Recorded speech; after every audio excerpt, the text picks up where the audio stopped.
Welcome back to World Crisis Radio. Webster Tarpley here in Washington, D.C. Just to follow up on this discussion with Phil Berg, the blackmail issue always absolutely critical with Obama. We now have a report from Senator Richard Lugar, the top Republican on the Senate Foreign Relations Committee, that Obama had lied to Lugar. Lugar now coming out criticizing the Libyan war that Obama has launched. Lugar says, Obama promised me there would be no bombing and no military intervention of any kind.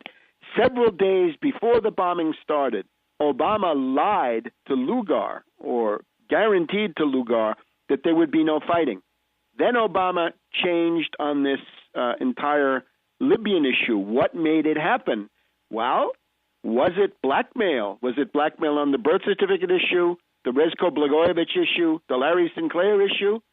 And was that done by MI6 of Britain? Was it done by the DGSE of France? Those are the two countries that wanted the bombing to begin. Could have been a clique of generals in the Pentagon. Could have been a gaggle of defense contractors. Once you have a president who can't produce a birth certificate, he is a target for blackmail. Any intelligence agency in the world is part of that blackmail syndicate by now. And the people who therefore say, oh, no, this is not an admissible issue, like the Rupert Murdoch people, does that mean that they're part of the cartel to blackmail Obama? We don't want to find this stuff out. We want this to be clarified. So there's a left-wing issue here. This is not just for reactionaries, as the controlled Wall Street media tried to suggest, because the reason the Wall Street media want to defend Obama is that they're getting what they want. They're blackmailing him, and he's giving them tax cuts for the rich, new wars, union busting, and you name it. They want to keep him in place for more years. Therefore, this is a valid issue. Now, just back to wrap up the economic discussion. Portugal has now capitulated, and they're asking for a bailout. But as soon as you go to the European Central Bank and Trichet and the European Union with the Portuguese fascist Barroso there and others of similar ilk, you're also bringing in the International Monetary Fund, because that European Rescue Fund, where the Portuguese are going to try to get 125 billion euros to bail out their banks, that's the IMF is one of the gatekeepers for that. So Portugal gives up their sovereignty. They go under IMF dictatorship. Portugal, of course, the oldest ally of Britain. And whenever you look at these Portuguese banks, you really wonder how much of this is a bailout for the City of London. And that's the case with all of these, be it in Portugal, in Ireland, in Greece, or Spain. The bailing out of those banks is actually a bailout of Frankfurt and of London. And we've got all of these narrow-minded nationalists, these people who are blinded by prejudice and propaganda. They think that Germany and Britain are being taxed and looted for the benefit of the Greeks or the Portuguese or the Irish. This is absolutely absurd. This money is never seen by any of those countries. It goes straight to the City of London, straight to the banks in Frankfurt or Paris. It is a bailout of banks. And therefore, the choice is clear. You can have the following option. Either you pick the survival of Europe, and in order to do that, you've got to destroy derivatives. You've got to shut down the zombie banks. You've got to cancel, abrogate, shred, delete the existing mass of derivatives.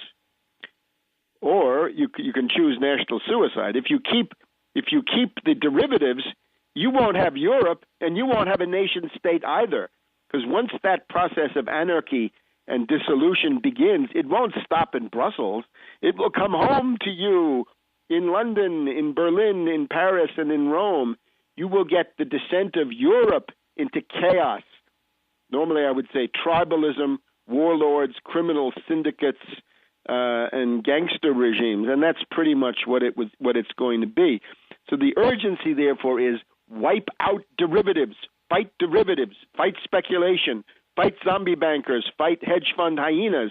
And if you don't do that, this process never ends. Again, Europe will be destroyed, but that will just be for openers. It is a question of the survival of the modern state, as the mainstay of modern civilization. And if you don't want that, you're talking about going back to the Dark Ages, quite literally.